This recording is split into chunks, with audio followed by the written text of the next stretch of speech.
ඉන්දියාවේ පැවැත් වූ තෙවන ධර්ම සංගායනාවෙන් අනතුරුව ධර්මාශෝක අධිරාජ්‍යයාගේ පූර්ණ සහාය ලබාගෙන මොග්ගලී පුත්තතිස්ස මහරහතන් වහන්සේ නවරටකට ධර්ම දූතයන් පිටත් කොට යැවීමට කටයුතු කළහ. ඒ අනුව මිහිඳු මහරහතන් වහන්සේගේ ප්‍රධානත්වයෙන් ඉට්ටිය, උත්තිය, සම්බල, බද්දසාල යන උපසපන් රහත් පස් නමත් සඩ් අභිඥාලාභී සුමන සාමණේරයන් වහන්සේත් අනාගාමි බණ්ඩුක උපාසකතුමාත් ශ්‍රී ලංකාවට එවීමට සූදානම් කළ දූත පිරිසට ඇතුළත් වූහ. අන් රටවලට වඩා ශ්‍රී ලංකාවට එවන ලද දූත පිරිස සුවිශේෂත්වයක්වත් බව පැහැදිලිය. මේ දූත පිරිසට අයත් 7 දෙනාගෙන් වැඩි පිරිසට රාජ්‍ය සුහදතාව දැඩි ලෙස පැවතීම වැදගත් ලක්ෂණයකි. මිහිඳු මාහිමි අශෝක අධිරාජ්‍යයාගේ පුතුණෙකු වූ අතර සුමන සාමණේරයන් වහන්සේ අශෝක අධිරාජ්‍යයාගේ සංඝමිත්තා නම් දියණියගේ පුත්‍රයා වූහ. මිහිඳු මාහිමියන්ගේ මෑණියන්ගේ සොහොයුරියගේ දියණියගේ පුතා වශයෙන් බණ්ඩුක උපාසකතුමා සඳහන් වේ. මෙවැනි රාජකීය දූත පිරිසක් ශ්‍රී ලංකාවට සැපත් වූයේ බුද්ධ පරිනිර්වාණයෙන් වසර 236කට පසු පොසොන් පුර 15 පොහෝ දිනයක බව ඉතිහාසය සඳහන් කරයි. මිහිඳු මාහිමියන් ප්‍රධාන බෞද්ධ ධර්ම දූත පිරිස අනුරාධපුරයේ මිහින්තලා කඳුමුදුනට වැඩමවන අවස්ථාව වන විට ලංකාවේ පාලකයා වූ දෙවන පෑතිස් රජතුමා පෙර සිරිත අනුව 40000ක් පිරිස සමග පොසොන් සැනකෙළිය සඳහා මුවදඩේමේ යෙදෙමින් ඒ මිහින්තලා පර්වතය අසල කල්ගත කළේය.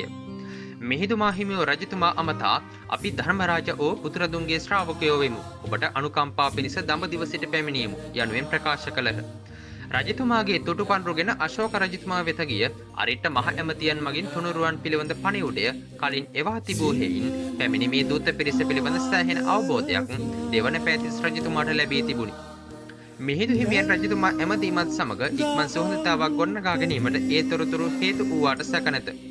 ඇති වූ සුහද සාකච්ඡාවකින් අනතුරුව ධර්මය වටහා ගැනීමට රජතුමාට ශක්තියක් ඇද්දැයි පරීක්ෂා කිරීම සඳහා අමගස් සහ ඥාතීන් සම්බන්ධයෙන් ඇසූ ප්‍රශ්නමාලාව ඉතා වැදගත්ය. ලංකාවේ පැවැත් වූ ප්‍රථම බුද්ධි පරීක්ෂණය වූ මෙයින් ලක් රජතුමා තුළ පැවති උසස් ඥාන ශක්තිය ගැන පැහැදුණු මිහිඳු මාහිමියෝ චුල්ලහත්ති පදෝපම සූත්‍රය මාතෘකා කොට මෙරට වැඩම වූ පොසොන් පුර 15 පොහෝ දිනයේදීම ධර්මයේ දේශනා කළහ. තුනුරුවන් පිළිබඳවත් ශාසනයට ඇතුළත් වීමත් භික්ෂූන්ගේ පැවැත්මත් ධර්මයෙන් ලබාගත හැකි අග්‍රඵලයක් යන වැදගත් කරුණු පිළිබඳ අවබෝධයක් ලැබිය හැකි අන්දමට මේ සූත්‍රය තෝරා ගැනීම අතිශයින් වැදගත්ය. මේ ප්‍රථම ධර්ම දේශනාව අවසන්වත්ම මහත් ප්‍රසාදයට පත් රජතුමා ප්‍රධාන පිරිස තෙරුවන් සරණ ගිය උපාසකයෝ බවට පත් වූහ. මේ පොහොය වඩාත් වැදගත් වීමට රටේ පාලකයා බෞද්ධයෙකු වීම හේතුවක් විය. අනුබුදු මිහිඳු මාහිමියන් වහන්සේ ප්‍රධාන ධර්මදූත පිරිස සමග පැමිණි බණ්ඩුක කුමාරයා මිහිඳු මාහිමියන්ගේ මව්බිසවුන්ගේ සහෝදරියගේ දුවගේ පුත්‍රයයි. මිහිඳු මාහිමියන් මව්බිසවුන් හට දේශනා කළ ධර්මය අසා අනාගාමී ඵලයට පත්විය. වේදිසගිරියේ මාසයක් වැඩ සිටි මිහිඳු මාහිමියන් වහන්සේ පොසොන්පුර 15 දිනෙහි ධර්මදූත පිරිස සමග ලංකාවට වැඩියහ. ඒ ධර්මදූත පිරිස සමග බණ්ඩුක නම් අනාගාමී කුමාරයාද පැමිණියේය. පොසොන් පොහෝදා දෙවන පෑතිස් රජතුමා ඇතුළු පිරිසට චුල්ලහත්ති පදෝපම සූත්‍රයෙන් ධර්ම දේශනා කොට තිසරණේ පිහිටුවා පසුව අනාගාමී ඵලයට පත්ව සිටි බණ්ඩුක කුමාරයා පැවිදි කොට උපසම්පදා කළසේක. උන්වහන්සේ එකෙනෙහිම රහත් වූහ. මේ ලංකාවේ සිදු වූ මුල්ම මහණ උපසම්පදාවයි.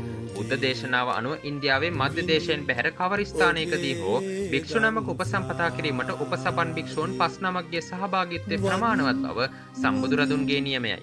මේ කරුණ මැනවින් දැන සිටි මිහිඳු මාහිමියන් තම ධර්ම දූත පිරිසට උපසම්පදා භික්ෂූන් 5 නමක් සම්බන්ධ කර ගැනීම උන්වහන්සේ තුළ පැවති බුද්ධි මහිමය ප්‍රකට කරන සිදුවීමකි. මිහිඳු මහරහතන් වහන්සේගේ නියමයේ පරිදි සුමන සාමණේරයන් වහන්සේ ධම්මස් ශ්‍රවණ කාලෝ අයං බදන්තා යනාදී ගාථාවෙන් ධර්ම ශ්‍රවණයට කාලഘോഷා කළහ. සාමණේරයන් වහන්සේගේ හඬ අසා භූමාටු දෙවියෝ ഘോഷා කළහ. අනුක්‍රමයෙන් ඒ හඬ බ්‍රහ්ම ලෝකයේ දක්වා නැග්ගේය. එයින් අසංඛ්‍ය සංඛ්‍යාත දෙවියෝ එහි රැස් වූහ. මිහිඳු මාහිමියෝ ඔවුන්ට සමජිත්ත පරියය සූත්‍රයෙන් ධර්ම දේශනා කළසේක. පොසොන් පොහෝදා බුද්ධ චරිතය දෙස බලන කල්හි සිවණ සතිය රුවන්ගේ වැඩ හිඳමින් ධර්මයේ මෙනෙහි කරන බුදුරජාණන් වහන්සේ ක්‍රමයෙන් සෝවිසි ප්‍රත්‍ය ධර්මයන් සම්මර්ෂණය කරන කල්හි බුදු සිරුරෙන් සවනක් ගන බුදුරස් මාලාව විහිදෙන්නට වූහ. මෙලෙසෙන් බුද්ධ ශරීරයෙන් පිළිවෙලෙන් නීල පීත ලෝහිත ඕදාත මාංජිෂ්ඨ ප්‍රභාස්වර යන සවනක් ගන බුදුරස් මාලාවන් විහිදුනේ පොසොන් පෝය දිනකය. දීර්ඝ කාලීනව බලන විට පොසොන් පොහොයේ අගය වෙසක් පෝය දිනයට පමණක් දෙවන වන ශ්‍රේෂ්ඨ දිනයක් වශයෙන් සැලකිය හැකිය. එදා දෙවන පෑතිස් රජතුමා බුද්ධහම් වැළඳ ගැනීමේ සිට මේ රටේ බලයට පත්වන සෑම පාලකයෙකුම බෞද්ධයෙකු විය යුතු යන ස්ථිර වූ සමාජ පිළිගැනීම අඛණ්ඩ මතයක් විය. මේ නිසා මෙරට පාලනයේ බලහත්කාරයෙන් ලබාගත් එළාර රජතුමාටත් ධාතුසේන රජතුමාට පෙරරට අයත් කොටගත් පණ්ඩු ආදී ද්‍රවිඩ පාලකයන්ටත් බෞද්ධ සම්ප්‍රදාය අනුව පාලනය කරන්නට සිදු වූයේ එහෙයිනි. එපමණක් නොව රාජ්‍ය ආගමද බුද්ධඝම බවට අනිවාර්යෙන් පත්වීමට මේ කරුණු හේතු වූ බව පෙනේ.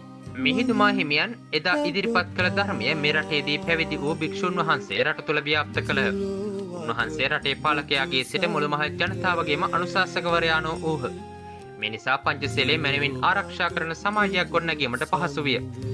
බුදුරදුන් පෙන්වා දුන් ධර්ම නීතියත් බෞද්ධ රජවරුන් ක්‍රියාත්මක කළ රාජ්‍ය නීතියත් එකට බැඳී ක්‍රියාත්මක කිරීම නිසා සාර ධර්මයන්ගෙන් සපිරුණු සමාජයක් බිහි විය.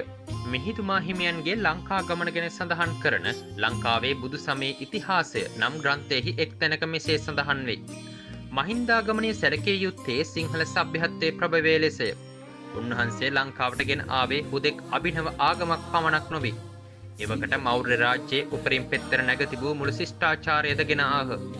අධ්‍යාපනය, සාහිත්‍ය, ගෘහ නිර්මාණ, කෘෂි කර්මාන්තේ පමණක් නොව සාර ධර්මයන්ගෙන් සපිරුණු පැවැත්ම ආදී සෑම අංශයකම ගුණාත්මක අභිවෘද්ධියක් ඇති කිරීමට පොසොන් පෝදා ලංකාවට වැඩම කළ මිහිඳු මාහිමිපාණන්ට හැකි වූ බව මේ අනුව පැහැදිලිය.